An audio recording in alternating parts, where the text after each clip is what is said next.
Timi stood on the corner of 8th and Main, watching the cars go by. His hoodie was pulled low, and his hands were in his pockets. He didn't smile. He didn't talk. He just watched. He had eyes like a storm. Angry eyes. Eyes that had seen too much for someone only 17 years old. Timi lived in Eastwood, a neighborhood where kids grew up fast. The streets taught you more than school ever could. His father had been locked up since Timi was 5. His mom, Miss Laura, worked 2 jobs just to pay rent and keep food in the fridge. Most nights she came home late, too tired to talk, too tired to cry. At 10, Timi stole candy from the corner store. At 12, he was stealing phones. By 14, he was running with the Reds, a gang that ruled the East Side. They wore red hoodies, red laces, and carried knives or worse. Being with the Reds made Timi feel strong, like he mattered, like people saw him now. They gave him cash, new sneakers, a chain that gleamed in the sun. They gave him a name, Lil Red. But deep down, Timi missed being just Timi. He missed the days he and his mom would sit on the porch, sharing ice cream. He missed her soft voice reading him stories when he was small. Now, she barely looked him in the eye. One night, the Reds planned a job. Word was, a man from out of town was carrying serious money. Timi was chosen to lead. It made him feel proud. Important. They waited in a dark alley behind the gas station. It was quiet, except for a flickering streetlight and the hum of traffic far off. Then headlights came around the corner. Timi stepped out, ready to show he was in charge. But the car didn't stop. It came fast. Too fast. Timi saw it too late. The car slammed into him. He flew backward, hitting the ground with a crack. And everything turned black. Timi thought that was the end. Timi opened his eyes slowly. Everything was blurry. Bright lights burned above him. His whole body ached. Something beeped nearby. A soft voice called his name. Timi? Timi, can you hear me? He turned his head and saw Miss Laura. Her face was tired, but her eyes were full of tears. She held his hand like it was made of glass. You're alive, she whispered. Thank God. Timi tried to speak, but his throat felt dry. He blinked, and slowly the hospital room came into focus. A nurse walked in and smiled gently. You're lucky to be alive, she said. You had a broken arm, cracked ribs, and a bad concussion, but you're healing. Timi didn't feel lucky. He felt empty, as if something inside him had been taken out. He closed his eyes again and tried to forget, but the memory of the crash hit him hard. The noise, the fear, the pain. He remembered falling. He remembered darkness. He remembered a voice. It wasn't from this world. It was soft and kind, like the wind through trees. You still have time, Timi. Don't waste it. He wasn't sure if it was real or just a dream, but the voice felt like light. It felt like peace. And that peace stayed with him even as the pain grew stronger. Miss Laura stayed by his side every night. Sometimes she prayed out loud, and other times she just sat in silence, watching him sleep. Timi never felt her love like this before. Maybe he had pushed it away too many times. Maybe now he was finally ready to listen. But what did it mean? Was the second chance real? Was the voice in the darkness trying to tell him something? Timi didn't know yet, but he was going to find out. Timi stayed in the hospital for 12 days. Every day felt long. He couldn't move much. His arm was in a cast, and his ribs made it hard to breathe. He hated the food. He hated the smell. He hated being still. But he didn't hate the quiet. In the quiet, he could think. He could remember. He remembered the way the car lights looked just before it hit him, like eyes wide with fear. He remembered the sound of his own scream. He remembered that voice. You still have time. What did it mean? Miss Laura brought him books. Not just any books. Bible stories. She said they helped her when she was scared. At first, Timi pushed them away.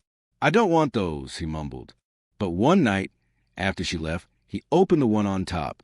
It was about a man named Saul who hated Christians until he saw a light and heard a voice. After that, Saul changed. He became Paul. He started helping people instead of hurting them. Timi stared at the page for a long time. He didn't know why, but the story made his heart feel heavy. like something inside him was waking up.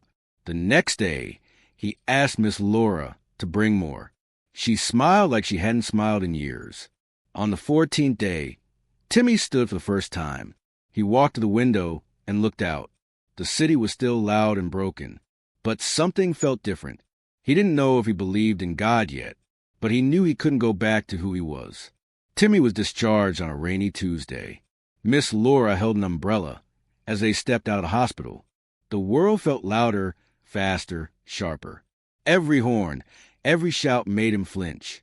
He held his casted arm close to his chest. When they got home, the apartment smelled like home-cooked food. Miss Laura had made stew and rice. She even lit a candle.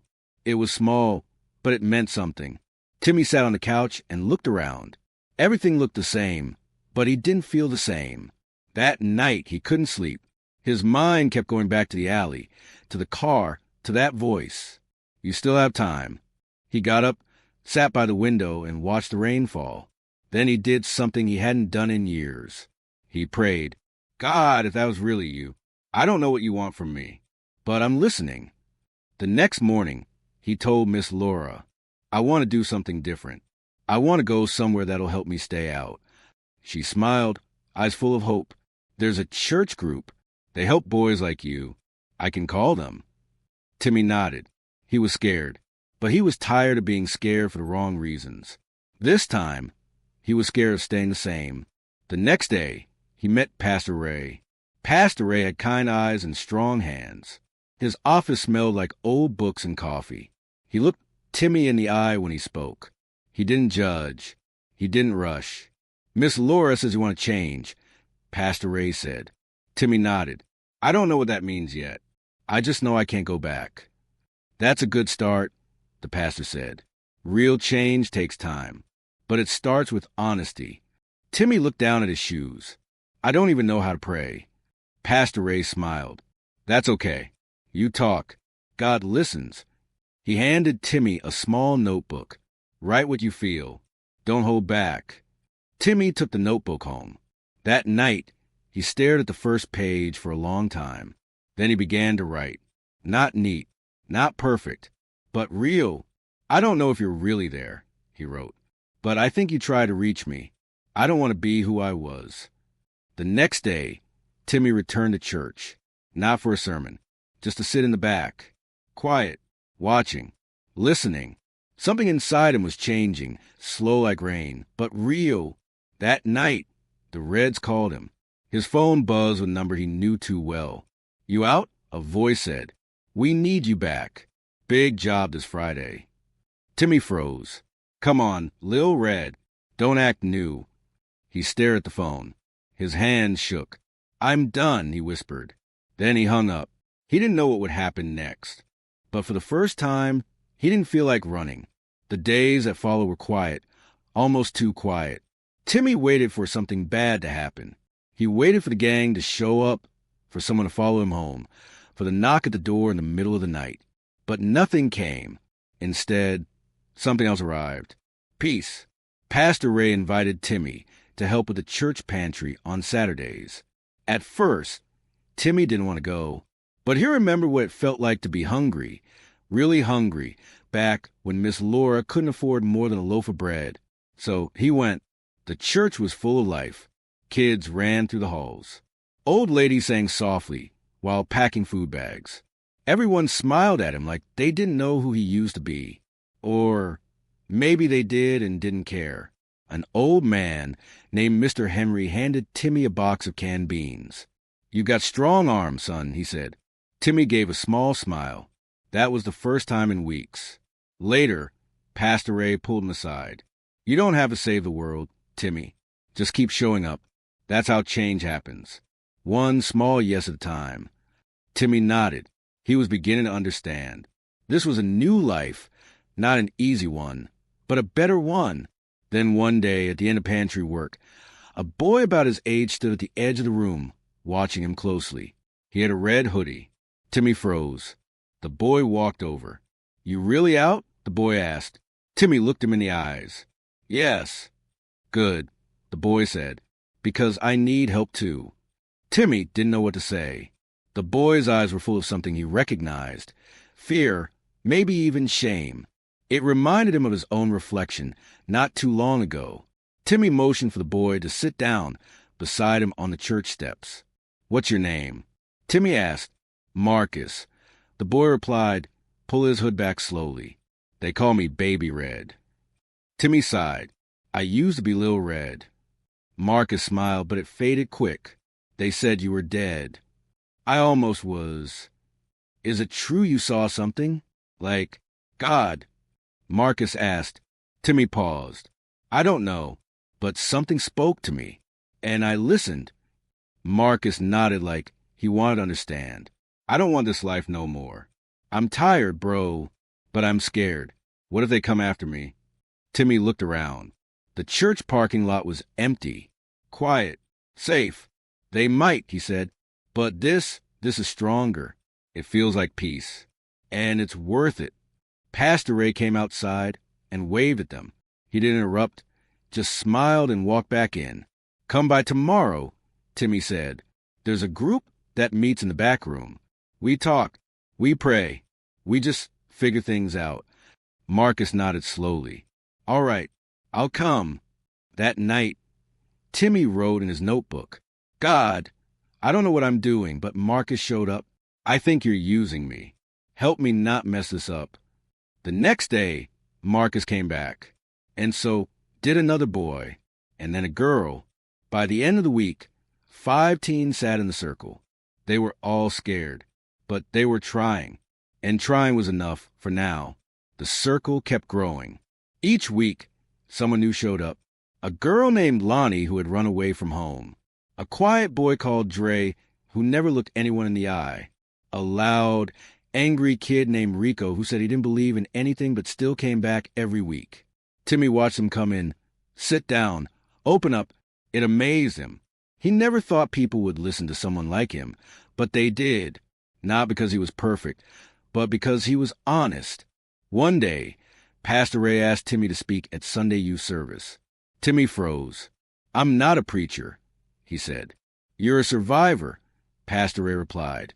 "And someone out there needs to hear that." Timi stood at the front of the small chapel. His palms were sweaty. His heart beat fast. He took a deep breath. "I used to be part of a gang," he began. "I thought that was all I'd ever be. I thought God didn't care about people like me. But something happened. I almost died. And in that darkness, I heard a voice. I think it was God. It said, 'You still have time.'" The room was silent. "I don't have all the answers, but I know I'm not going back. And if anyone here feels like there's no way out, I just want to say there is." When he finished, a girl in the back wiped her eyes. A boy clapped softly. Pastor Ray nodded with pride.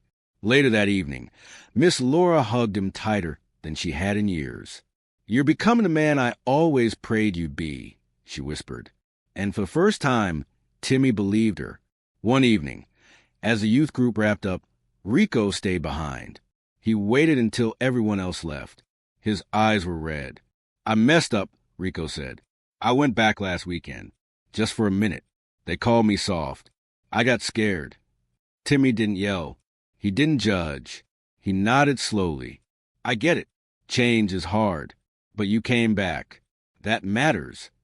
"I don't want to lose this," Rico whispered. "This peace." "You won't," Timi said. "But you have to choose it again tomorrow.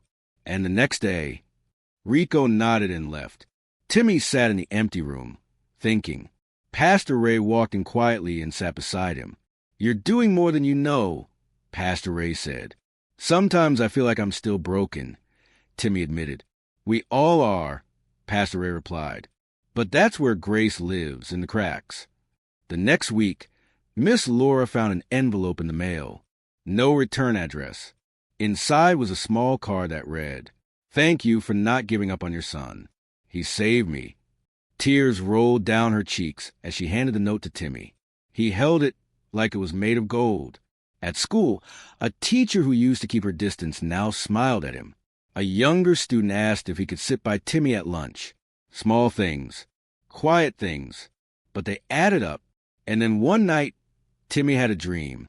He was standing in the same alley the night of the accident. The car came again. The lights were blinding. But this time he didn't run. He stood still, calm. The car stopped right in front of him. And a voice, the same soft voice, spoke again. "You're walking the path now. Don't turn back." He woke up in the dark, heart pounding, and he whispered, "I won't."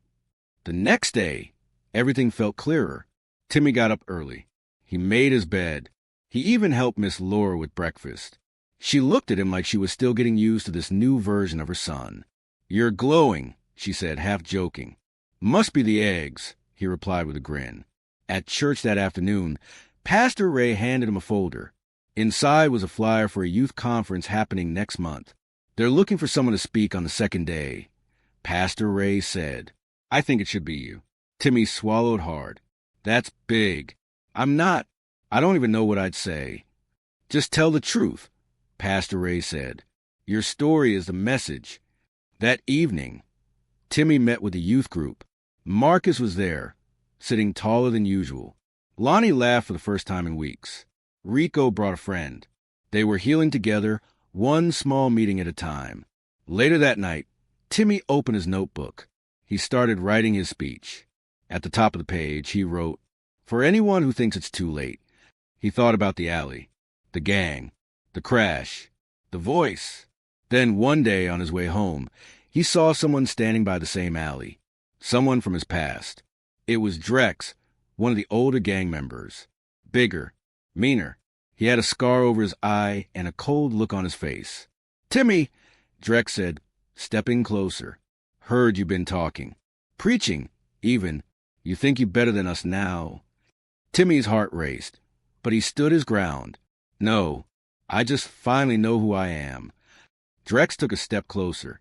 "You think walking away makes you clean? You think you can erase it all with a little church talk?" Timi felt his fists tighten, but he didn't raise them. He took a breath. "I'm not trying to erase anything. I'm trying to heal." Drex stared at him for a long moment. Then he laughed, a dry, bitter laugh. "You always were different. But watch your back, preacher boy." He turned and walked away. Timi stood there a while, shaking. He didn't know if Drex would come back or what would happen next. But something inside him felt stronger than fear. It was purpose. Later that week, Pastor Ray met with Timi privately. "I heard about Drex," he said. "You handled it well. But be careful." "I will. I just don't want to hide anymore," Timi said. "You don't have to hide," Pastor Ray replied. "You just have to walk in wisdom."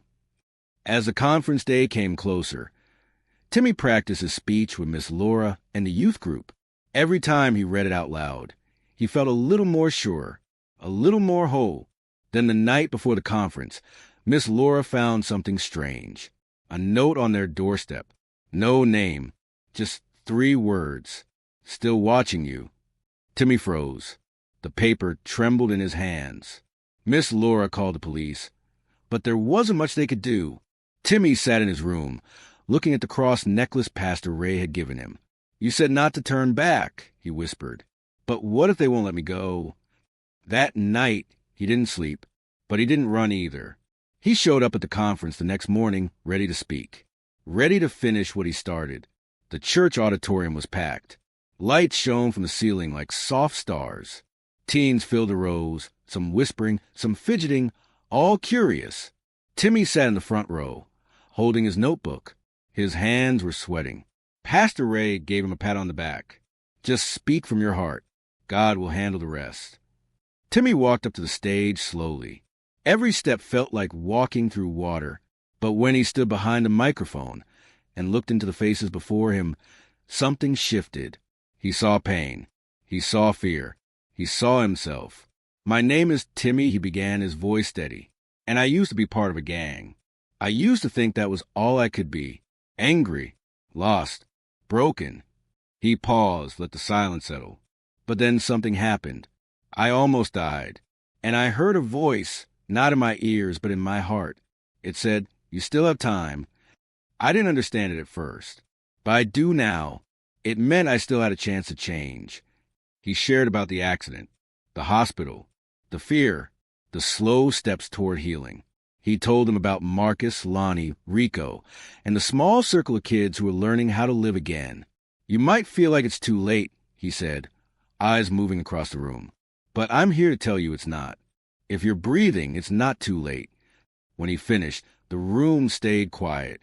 Then someone stood and clapped. Then another. Then everyone. Timi didn't smile for attention. He smiled because he felt free. That night, Timi and the youth group sat in the back of the church, sharing food and laughter. Miss Laura brought cupcakes. Pastor Ray brought his old guitar. They sang until their voices cracked. And when Timi went home, he found another note on the doorstep. This time it said, "You gave me hope." There was no name, but Timi didn't need one. He folded the paper, placed it in his Bible, and whispered, "Thank you." The journey wasn't over. Drex was still out there. The past still whispered. But now, Timi had something louder. Faith. He wasn't just surviving anymore. He was living. The next week was calm, but heavy. Timi couldn't stop thinking about Drex. Every sound on the street made him look over his shoulder. Every shadow felt like someone watching.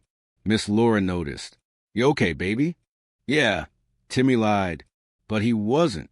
Not completely. He didn't want to live in fear again. He didn't want the old life chasing him like a ghost. At youth group, he opened up. "I feel like I'm waiting for the past to knock on my door." Rico nodded. "It's hard when the past knows where you live." Marcus added, "But it doesn't get to decide who you are now." They were right. That night, Timi wrote in his notebook, "I don't want to be afraid of what I used to be. Help me remember who I am now." One afternoon, Pastor Ray asked Timi to join him on a prison visit. They were going to speak to a group of young men inside, a lot of them not much older than Timi. "I don't think I'm ready," Timi said. "That's why you are ready," Pastor Ray smiled. The prison was cold, and the walls hummed with silence. When Timi stood in front of the small group, he recognized a look in their eyes. He had seen it in the mirror. "I was just like you," he told them. "I thought I had no way out. I thought I had to prove myself with fists, with fear. But I was wrong." After he finished, one of the boys stood. "I heard about you," he said. "Lil Red, right?" Timi nodded. "Used to be. Now I'm just Timi." The boy smiled. "Then maybe I can stop being who I used to be too." After the visit, Timi sat outside the prison gates. He watched the sky change colors with the setting sun. "I think that was the first time I felt like my pain had a purpose," he said. Pastor Ray nodded. "That's the beauty of redemption. It doesn't erase the past. It gives it new meaning." That week, the youth group grew even more. More kids, more stories, more healing. But with growth came new problems. Lonnie's stepdad tried to drag her back into a toxic home. Rico got jumped by some of his old crew. Marcus was caught shoplifting. Timi felt the weight of it all. He wanted to fix everything. But Pastor Ray reminded him, "You're not the savior, Timi, just the seed planter. Let God handle the growing." Late one night, there was a knock on the door. Timi's heart raced. Miss Laura opened it. It was Drex, unarmed, alone. "I ain't here to fight," he said. "Can I talk to Timi?" Timi stepped forward slowly. "Why are you here?" "I don't know," Drex said. "Maybe because I saw you standing on that stage. Maybe because I got no one else to talk to. Maybe because I don't want to die angry." They sat on the porch. Quiet. "Unlikely. You really believe all that church stuff?" Drex asked. Timi looked at him. "I believe I was lost, and now I'm not." Drex didn't reply, but he didn't walk away either. After that night, Drex didn't show up again for a while. But something had changed. The fear Timi felt before was no longer strong. It had turned into something else, compassion. Weeks passed. Timi got invited to speak at more schools, more prisons, a podcast, a church event out of state. Each time, he felt nervous. But each time he told the truth. He never made himself a hero. He made the turning point the hero. "That moment in the dark when I heard a whisper," he'd say, "that was the moment everything changed." One day, Pastor Ray called with news. "We're starting a recovery center behind the church. It'll have music, food, counseling." I want you to help run it." Timi couldn't believe it. "Me? You?" And he did. He worked the front desk. He talked with kids. He showed them his notebook, still full of prayers, drawings, words.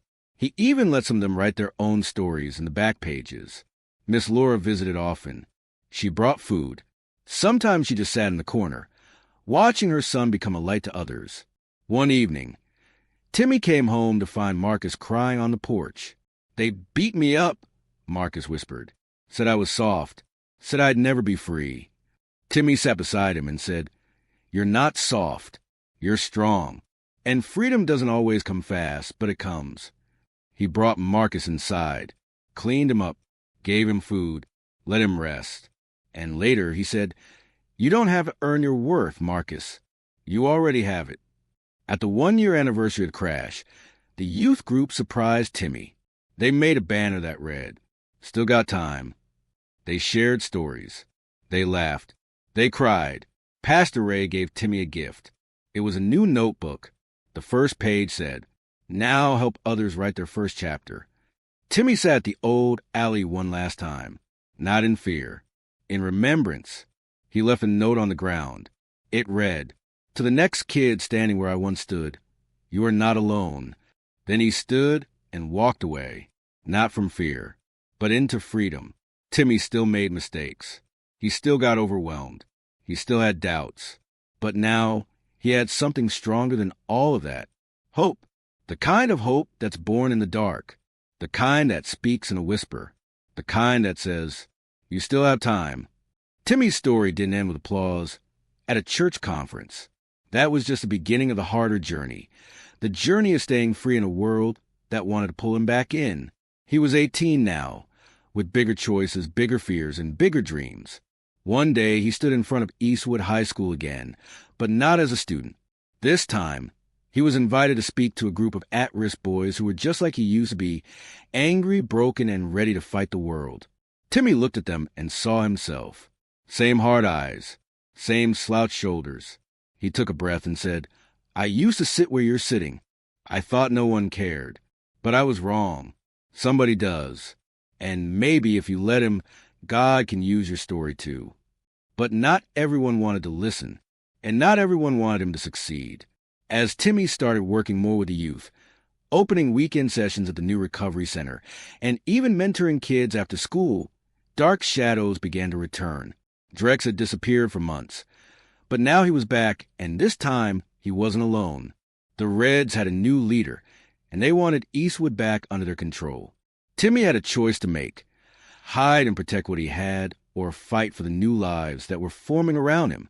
This is a story of what happened next, a story about second chances, betrayals, purpose, and the fire that tests what you're truly made of. Timi stood in front of the mirror, holding his new badge. It wasn't a police badge. It wasn't flashy. It was just a plastic tag that read, "Community Mentor, Eastwood Youth Center." He stared at it for a long time. This was real. He had been chosen to join the new mentorship program, helping kids who were just like he used to be, kids on the edge, kids nobody listened to, kids the world had already given up on. "You ready?" Miss Laura asked from the doorway. Timi nodded. "I think so." She smiled. "You've come a long way, baby." He walked out the door, hoodie zipped, not to hide anymore, but to represent something different, something healing.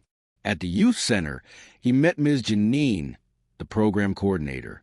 She was kind but tough, with a clipboard and a stare that could melt concrete. "You'll be paired with 3 boys," she said. "One-on-one sessions start this week. These kids don't trust easy. Be patient." Timi nodded. "I've been there." She raised an eyebrow. "I know. That's why I picked you." Later that day, he saw his list immense. His heart skipped. The first name, Jalen Drexler, Drex's little brother. Timi hadn't seen Drex since that night on the porch months ago. They never spoke again. He heard Drex had left town, maybe for good, but now Jalen was here. Timi walked into the youth room and saw the boy in the corner.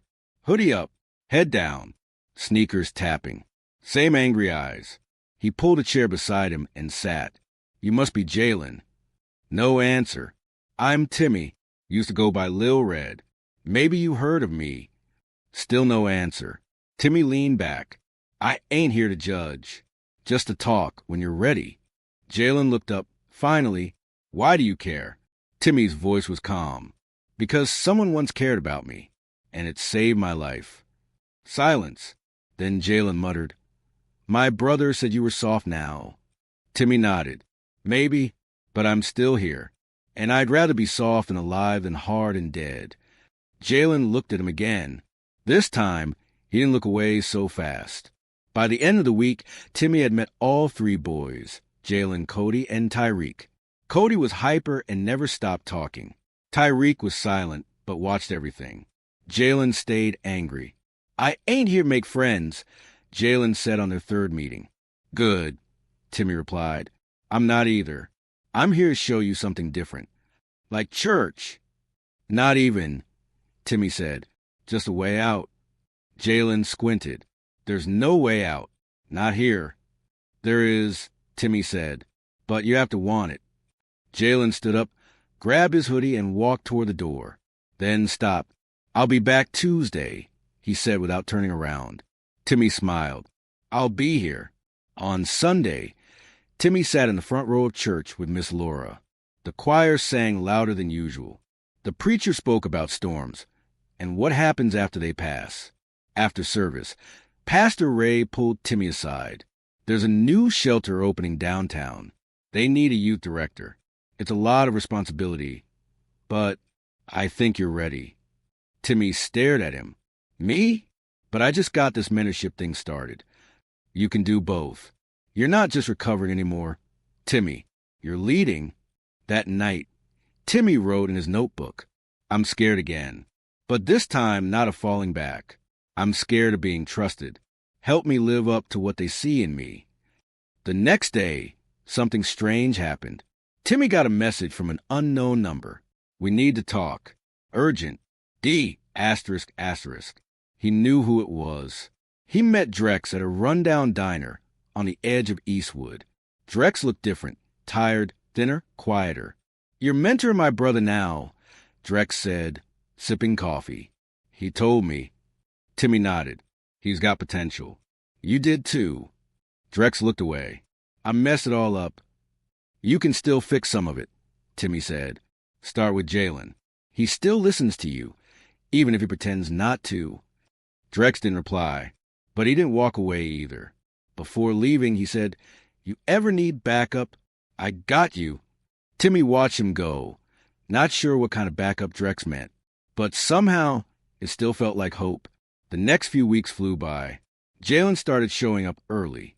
Sometimes he even helped set up chairs for group meetings. But one day he came in quiet, angry, hands balled into fists. They jumped my cousin, he said. The old crew said it was a warning. Timi sat with him in silence. You gonna fight back? He asked. Jalen didn't answer. You can, Timi continued, or you can break the cycle. But only one of those leads anywhere new. I don't want to be weak, Jalen whispered. Then don't be, Timi said, but don't be stupid either. I was both. Trust me, walking away takes more strength than swinging. That night, Jalen didn't go home. He stayed late at the center, just sitting beside Timi, quiet. Sometimes silence is proof that a seed was planted. Tyreek opened up for the first time. He didn't say much, just a few words. My mom used to hit me. He said it flat, like it wasn't a big deal. But Timi saw the tremble in his jaw. I'm sorry, Timi said. That shouldn't have happened. Tyreek nodded once. I don't know how to trust people. You just did, Timi replied. After group that day, Timi walked home feeling heavy. The kids were carrying mountains in their hearts, but they kept showing up. He sat with Miss Laura that night on the porch. I don't know if I'm strong enough to keep doing this, he told her. She placed a hand on his shoulder. You don't have to be strong every day. You just have to keep showing up. The new youth shelter opened with a small crowd and a big dream. Timi stood with Pastor Ray as kids filed in, some curious, some hungry, all tired. There was music playing, rice and beans in the back, blankets stacked in corners. Timi stood in the doorway for a while, watching the street, waiting. Then he saw him, Rico. He hadn't seen Rico since the early youth group days. He looked different now. Older. A little lost. "Didn't think I'd see you here," Rico said. "I didn't think I'd be here either," Timi replied. They hugged, quick, tough guy style, but it meant something. That night, Rico sat with 3 younger kids and told them his story. Just like Timi once had, a circle was starting to complete. One morning, Cody didn't show up. Then another day passed. Then 3. Timi called. No answer. Visited his house. The door was locked. No one came out. On the 5th day, he got a message from Tyreek. Cody got picked up. "Police. I think it's real bad." Timi's stomach dropped. He found Cody in juvenile detention 2 days later. The boy's face was bruised, his eyes red. "They caught me stealing," Cody said. "I messed everything up." Timi sat beside him, quiet. "I thought I was doing better," Cody whispered. "You were?" "You are," Timi said. "One mistake doesn't erase everything. It's just another chapter, not the last page." Cody cried then, not loudly, just quiet tears down his cheeks. Timi stayed until the guards made him leave. That night, Timi didn't write in his notebook. He just sat in bed, staring at the ceiling. He thought about Cody, about Drex, about the old life still lurking in shadows. Then his phone buzzed. It was Jalen. "I didn't fight back," the message read. "I wanted to, but I didn't." Timi smiled. Then he picked up his pen and wrote. "Sometimes the biggest victory is saying no to hate, no to revenge, no to who I used to be." He looked out the window and whispered, "Thank you, God. I'm still here, and I still got time." Jalen showed up the next day with a black eye. "I didn't fight back," he said again, "but they still got me." Timi looked at him with a calm face. "You stood your ground. That's what makes a man." Jalen sat down slowly. "It doesn't feel like winning." "Most real victories don't," Timi said. "They feel like bruises first." Pastor Ray walked in then, holding a box. "Surprise for the group?" he said. Inside the box were brand new journals, each one with a quote on the front. "The story you write today changes the world tomorrow." Jalen flipped his open. "What if I don't know what to write?" "Start with the truth," Timi said. Rico came back to volunteer. He led his first breakout session. It was rough. He rambled, cursed once, and forgot his notes. But no one cared. Afterward, one boy hugged him. "I thought I was the only one who messed up this bad," the kid said. Rico looked at Timi. "Is that what it feels like? Helping people?" Timi nodded. "Yep." Later that day, Rico pulled him aside. "You think I could get into that mentor program?" Timi smiled. "You already have." Cody got released early. The day he returned to the youth center, everyone clapped. He didn't talk much that first night, just sat in the corner, hugging his knees. But then he whispered, "They gave me your letter, Timi. I read it every day." Timi smiled. "You don't have to be perfect, Cody. You just have to stay honest." Later that night, Cody asked to lead the group prayer. It was short, messy, but it was his. "Thank you for not leaving me," he said, "and help me not mess this up." Everyone whispered, "Amen." Miss Laura got a job promotion. She started smiling more, cooking again, and even humming while she cleaned. Timi watched her and realized something. He wasn't just changing himself. He was changing her too. One night, they sat together on the porch like they used to. "You're not the same boy I used to worry about," she said. Timi leaned back and smiled. "I'm not even the same man I was last year." She looked at him. "Your dad would be proud, you know." Timi didn't say anything, but his eyes said everything. Drex came back again. This time, not to warn, not to argue. He came to ask. "You think there's space for me?" he asked, nodding toward the center. Timi didn't hesitate. "Always." Drex started coming once a week. He didn't lead. He didn't talk much. But he stood by the door, arms folded, watching over the room like a quiet guard. Some of the boys started calling him Big D. Timi smiled when he heard it. Maybe even Drex was finding his way. The youth center had become more than a shelter. It was a seedbed, and the roots were growing deeper every day. The church held a community dinner once a month, and this time, Pastor Ray asked Timi if the youth group would host. Timi said yes, though he wasn't sure they were ready. Still, he called a meeting with the crew, Jalen, Tyreek, Cody, Rico, and even Drex. "We're doing this," he told them. "We cook, we serve, we greet, we show them what we've built here." Jalen rolled his eyes. "You mean we play waiter?" Timi smirked. "I mean we lead with love." On the day of the event, everyone showed up. Rico wore a borrowed tie. Cody burned the rice once and had to start over. Tyreek made posters. Jalen stayed by the door, nodding to each person who walked in like he was a secret bodyguard. Drex stayed silent, manning the drink table, arms folded like a statue. It was chaotic at first. Dropped spoons, spilled juice, kids laughing too loud. But slowly, the room filled with warmth. The food wasn't perfect, but it was real. It was made with hands that once hurt, now healing. An old woman named Sister Grace hugged Timi as she left. "Whatever you're doing, baby," she whispered, "keep doing it. You're changing the air around here." Later that night, after the last chair was stacked, Timi sat on the steps and looked up at the stars. Jalen came to sit beside him. "You think we're really different now?" he asked. Timi didn't look at him. He just said, "I know we are." Jalen thought about that. Then he pulled something from his pocket, a chain with a red tag at the end. "I used to wear this every day," he said. "It meant I belonged to the Reds." He placed it on the ground. "Not anymore." 2 weeks later, a fight broke out behind the center. Timi was inside when he heard the shouting. He rushed out to see Jalen, and a taller boy squared off. Blood was dripping from Jalen's lip. The taller boy's nose was bleeding. They looked like two animals ready to explode. "Enough!" Timi shouted, stepping between them.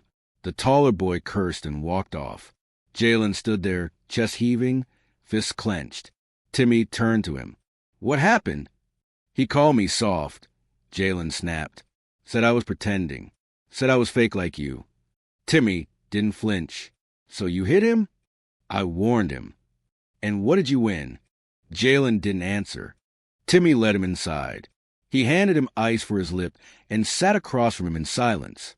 "You don't have to prove you're tough," Timi said finally. "People already know your past. But now, you gotta prove you're healed." Jalen looked away. "I wanted to walk away. I really did." "I know, but you're still learning."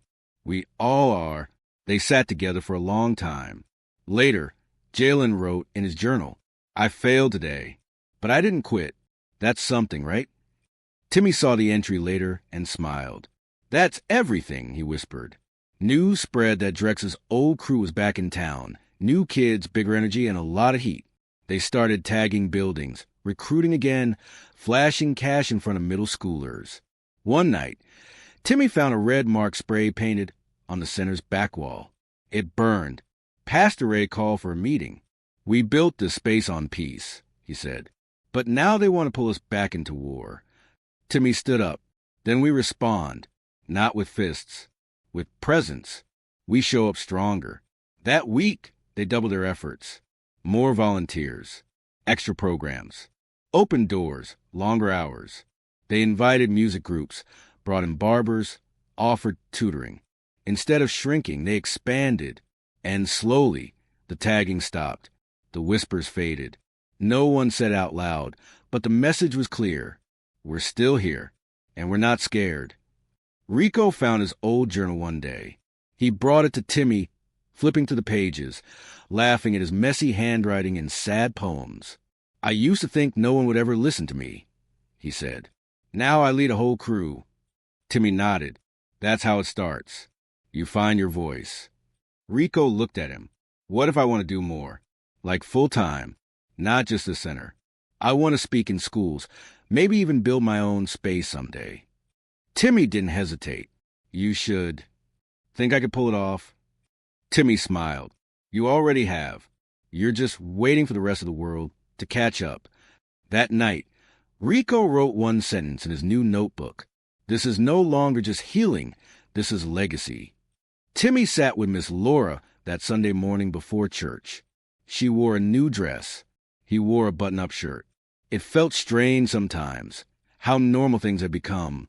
You ever think about what could have happened if that car never hit you? She asked. All the time, he replied. And what do you feel? He thought. Grateful, scared, humbled. She reached for his hand. I feel the same. At church, Pastor Ray introduced a new board, the youth leadership team. Timi was voted chair. The room stood and clapped as he walked up front. He looked around, at Jalen, at Rico, at Cody, at Drex, at Miss Laura, and for a moment, time stopped. He took the mic and simply said, "We are not who we were, but we remember, and we rise." The fall weather brought a chill to Eastwood. Streets that once blazed with tension now felt calmer. But Timi knew calm didn't mean safe. Not yet. The youth center had become more than a building. It was a heartbeat. Each program, every late-night talk, every quiet prayer stitched a stronger rhythm into the community. But darkness still lurked. One night, a mother came to the center, holding her son's hand. He looked no older than 12, eyes wide with silence. "He won't talk to me," she said. "He just stares at walls. But he said your name. He asked for Timi. I don't even know how he knows you." Timi knelt down. "Hey, I'm Timi. What's your name?" The boy whispered, "Ezra." That was all. Timi took him for a walk through the center, showed him the music room, the snack table, the shelves full of books and Bibles. "You don't have to say much here," Timi told him. "You just have to show up." Ezra followed him into group the next day, didn't speak, but he drew page after page of scribbles, wild lines, broken shapes. But something about the colors, it looked like chaos trying to become peace. Timi asked to keep one. He pinned it to the wall in his office and wrote above it, "This is what healing in progress looks like." The next big test came unexpectedly. During a normal after-school session, someone threw a rock through the front window of the center. It smashed the glass and shattered the calm. Kids screamed. Rico ran to the door. Drex bolted outside, but saw no one. Timi stood frozen. Then he took a deep breath. "Everyone okay?" he asked. Shaken nods answered him. They taped up the window with cardboard. Rico wrote on it with a marker, "We're still standing." But that night, Timi didn't sleep. He kept replaying it in his head. The crash, the glass, the fear. "What if it's starting again?" he asked Pastor Ray. "It never really stopped," Ray said. "But you're stronger now, and you're not alone." Timi walked to the center the next morning and found 3 kids already sweeping the broken glass outside. None of them were asked. When he asked why, one boy shrugged. "Because this place matters." Miss Laura got a visitor. It was a woman named Monique, Cody's mother. "I wanted to thank you," she said. "Your boy, he saved mine. I don't even think he knows it." Miss Laura smiled. "He's still saving himself, too. Every day." Monique paused. "Do you ever get scared that it might all fall apart?" Miss Laura sipped her tea slowly. "Every day. But then I watch him stand up anyway." Meanwhile, Cody was helping plan a neighborhood cleanup with Rico and Jalen. They knocked on doors, passed out flyers, and even convinced 2 local businesses to donate supplies. Tyreek painted murals with a local artist. One of them showed a hand reaching through smoke, offering light. They named it Out of the Fire. Ezra finally spoke. It was during a small prayer circle. Timi had just finished reading a passage about mercy. The room was quiet. Then Ezra said, "I saw my brother die." The room went still. Timi turned to him gently. "Thank you for sharing that." Ezra looked down. "It was my fault. I told him to run."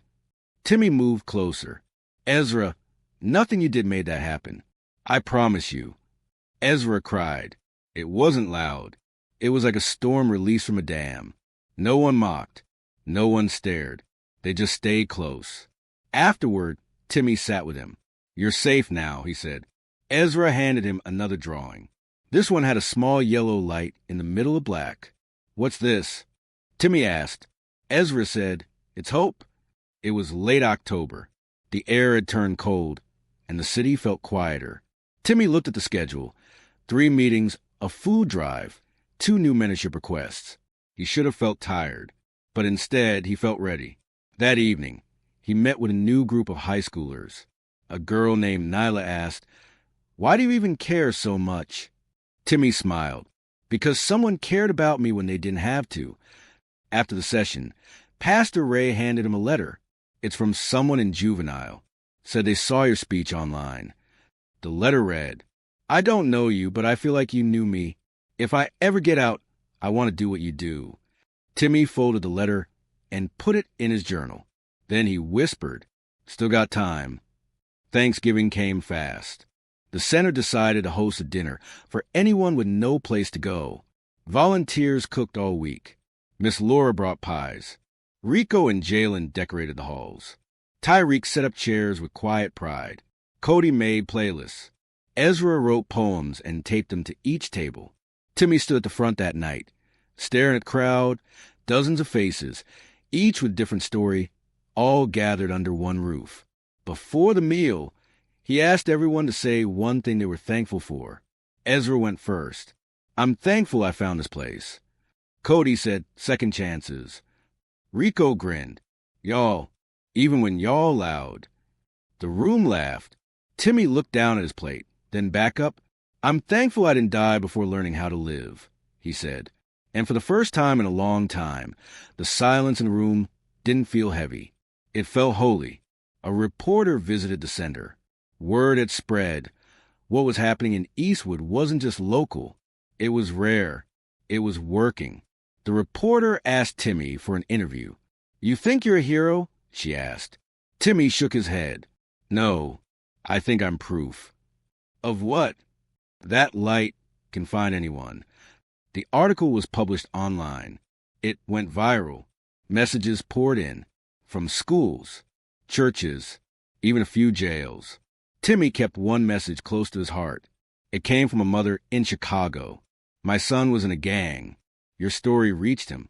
He said, "If Timi can change, maybe I can too." "Thank you." Timi sat on the floor of his bedroom that night, notebook in his lap. He wrote, "I used to want to disappear. Now I just want to reach the ones who still feel like they don't matter." Winter hit hard.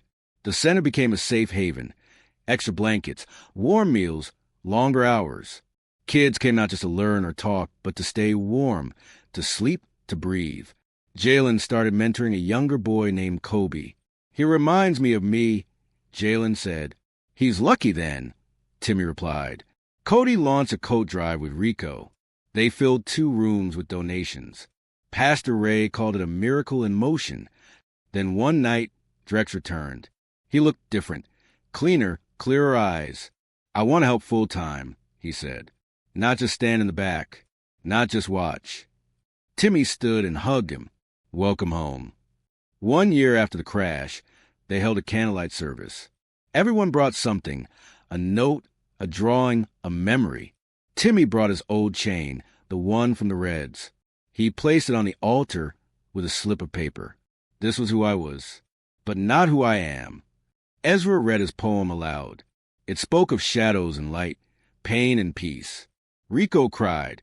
Cody stood beside him and said, "It's okay. Crying's how the soul breathes." The candles flickered, casting warm light across the walls. Timi looked around and saw not just healed kids, but new leaders. This wasn't a story anymore. It was a movement. Snow fell the next morning. Timi walked through Eastwood, hoodie up, journal in his backpack. He passed the alley where everything changed. He stopped, took out a marker, and wrote on the old wall. "Still got time." Then he kept walking. To the school, to the center, to the ones still hiding in silence, waiting for someone to show them the door was open. He didn't have all the answers. He still had scars. He still had fears. But he had faith. And he had breath. And as long as he had both, he'd keep walking. Not for who he used to be, but for everyone who still needed proof that hope was real. Thanks for watching. Did this story touch your heart? Did you see a part of yourself in Timi's journey? Or maybe someone you know is still walking through the dark, looking for a way out. What did you learn from this story? We'd love to hear your thoughts in the comments. Every voice matters, especially yours. And if the story reminded you that hope is still real, Backhand Index Point Right, don't forget to like, share, and subscribe to our channel for more powerful, life-changing stories. Because someone out there is still waiting for their turning point, and their story might begin with yours.